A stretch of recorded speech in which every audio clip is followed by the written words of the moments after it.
जय हिंद दर्शकों, मैं हूं जितेंद्र दीक्षित। 4 PM महाराष्ट्र में आपका स्वागत है। दर्शकों, किसी भी लोकतंत्र के लिए यह बड़ी ही घातक बात होती है कि वहां का विपक्ष ही कमजोर हो जाए। अगर हम भारत की बात करें तो भारत की प्रमुख विपक्षी पार्टी कांग्रेस का कुछ ऐसा ही हाल है। दिन ब दिन कांग्रेस पार्टी को झटके लग रहे हैं।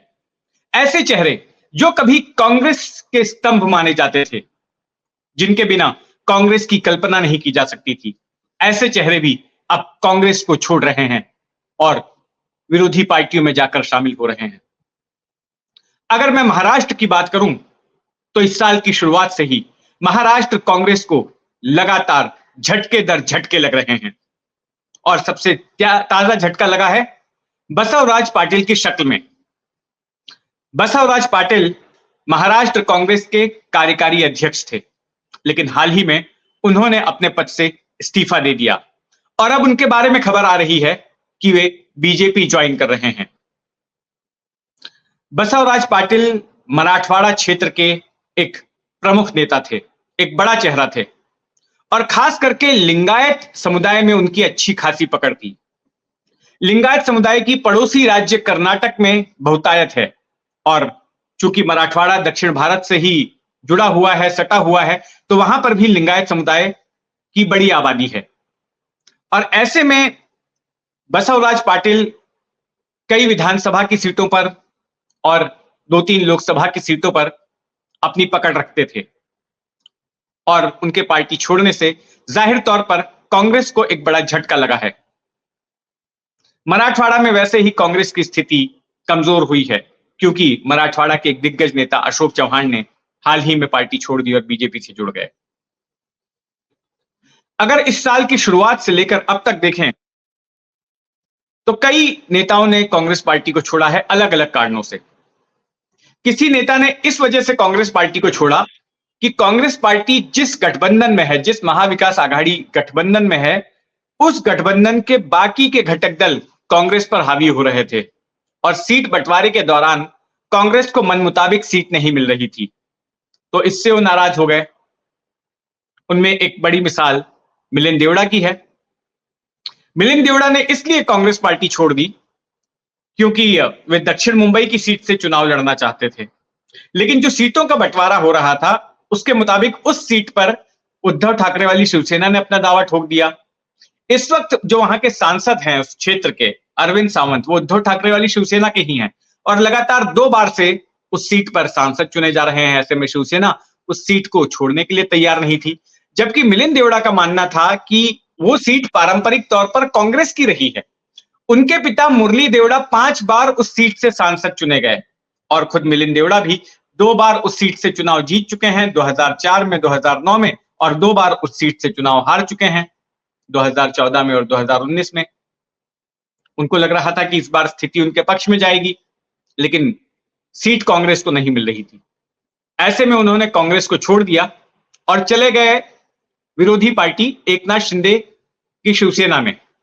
हालांकि एकनाथ शिंदे की शिवसेना भी जो है उनको दक्षिण मुंबई की सीट नहीं दे पाई, क्योंकि जिस महायुति का हिस्सा है शिवसेना, उसमें बीजेपी हावी हो रही है और दक्षिण मुंबई सीट बीजेपी को चाहिए। ऐसे में शिंदे सेना ने मिलिंद देवड़ा को राज्यसभा भेज दिया, यानी सांसद तो बन ही गए। ये एक कारण था। जो दूसरा कारण है नेताओं के पार्टी छोड़ने का, वो है कि उन पर केंद्रीय एजेंसियों की दबिश पड़ रही है, ईडी और सीबीआई जैसी एजेंसियों की। और इसकी एक बड़ी मिसाल अशोक चौहान है।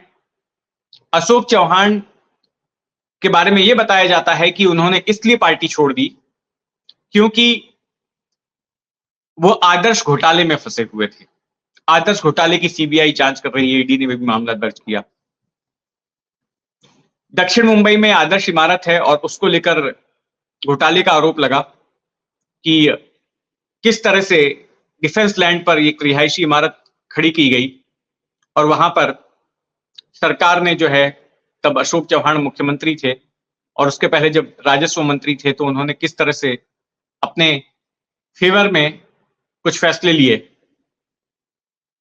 तो उसको लेकर बड़ा बवाल मचा था और 2010 में अशोक चौहान को मुख्यमंत्री की कुर्सी भी छोड़नी पड़ी थी। हालांकि वो जेल तो नहीं गए, लेकिन उनके ऊपर तलवार जरूर लटक रही थी। अशोक चौहान का जाना भी बड़ा झटका था कांग्रेस के लिए। अशोक चौहान पार्टी के न केवल दिग्गज नेता थे, पूर्व मुख्यमंत्री थे, राज्य के पूर्व प्रदेश अध्यक्ष थे। उनके पिता भी कांग्रेस के साथ लंबे समय तक जुड़े रहे, शंकर राव चौहान, वो भी राज्य के मुख्यमंत्री रह चुके थे, केंद्र में गृह मंत्री थे। तो एक ये कारण था। फिर इसके बाद कुछ लोगों ने, कुछ नेताओं ने इस वजह से कांग्रेस को छोड़ा क्योंकि कांग्रेस में अंदरूनी गुटबाजी हो रही थी। उनमें से एक है बाबा सिद्दीकी। बाबा सिद्दीकी मुंबई में कांग्रेस का एक अल्पसंख्यक चेहरा थे। बांद्रा वेस्ट से वो कई बार विधायक चुने गए और अल्पसंख्यकों के बीच उनकी अच्छी खासी पकड़ थी, मुस्लिम मतदाताओं के बीच में। वे इस वजह से भी मशहूर थे कि अक्सर इफ्तार पार्टियां आयोजित करते थे, जिसमें बड़े बड़े फिल्मी सितारे शाहरुख खान, सलमान खान जैसे लोग वहां पर शिरकत करते थे। उनके बेटे भी जीशान सिद्दीकी बांद्रा ईस्ट से विधायक हैं। तो बाबा सिद्दीकी ने पार्टी से नाराज होकर पार्टी को छोड़ दिया और अजीत पवार वाली एनसीपी से जुड़ गए। जाते जाते उन्होंने एक ट्वीट किया और कहा कि कहने को बहुत कुछ कहा जा सकता है, लेकिन मैं कहना नहीं चाहता। मतलब ये कि काफी नाराजगी भरी हुई थी उनके दिल में पार्टी के प्रति। तो वो भी निकल लिए। उनके बेटे जीशान सिद्दीकी वो भी पार्टी छोड़ने का संकेत दे चुके हैं। पिछले हफ्ते ही उन्होंने एक प्रेस कॉन्फ्रेंस ली और प्रेस कॉन्फ्रेंस में उन्होंने काफी गंभीर आरोप कांग्रेस पार्टी के ऊपर लगाए और ये कहा कि कांग्रेस पार्टी ने अल्पसंख्यक समर्थक होने का सिर्फ मुखौटा पहन रखा है। दरअसल कांग्रेस पार्टी मुस्लिम विरोधी है और इस बात का अनुभव उन्हें पार्टी में रहते हुए हो रहा है। दरअसल जीशान सिद्दीकी को हाल ही में बिना कोई कारण बताए युवक कांग्रेस के अध्यक्ष पद से हटा दिया गया।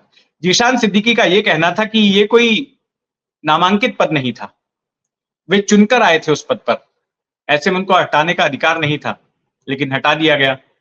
उन्होंने कई सारी ऐसी मिसालें दी जिसकी वजह से उनका कहना है कि कांग्रेस में मुसलमानों के साथ नाइंसाफी हो रही थी। तो ये जीशान सिद्दीकी भी गए। इसके बाद बीते हफ्ते ही 55 पूर्व पार्षद नांदेड़ के, उन्होंने भी कांग्रेस पार्टी से इस्तीफा दे दिया और बीजेपी से जुड़ गए।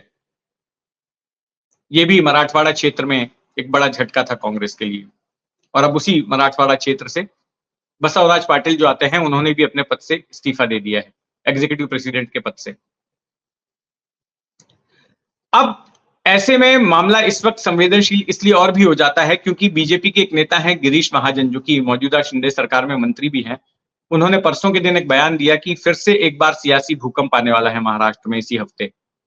तो सियासी भूकंप क्या हो सकता है? जब अशोक चौहान छोड़ने वाले थे उसके 15 दिनों पहले भी उन्होंने ऐसा ही कुछ कहा था कि महाराष्ट्र में एक सियासी भूकंप आएगा, और फिर अशोक चौहान ने उसके बाद पार्टी छोड़ दी थी। तो इससे यही संकेत मिल रहे हैं कि शायद कुछ और लोग भी कांग्रेस छोड़कर जाने वाले हैं और कांग्रेस की हालत और भी ज्यादा खराब होने वाली है। तो देखते हैं क्या कुछ होता है महाराष्ट्र की राजनीति में। जो भी होगा उस पर हमारी नजर बनी रहेगी। आप भी अपनी नजर बनाए रखें 4 PM महाराष्ट्र पर, और अगर आपने अब तक इस चैनल को सब्सक्राइब नहीं किया है तो सब्सक्राइब कर लें। जय हिंद।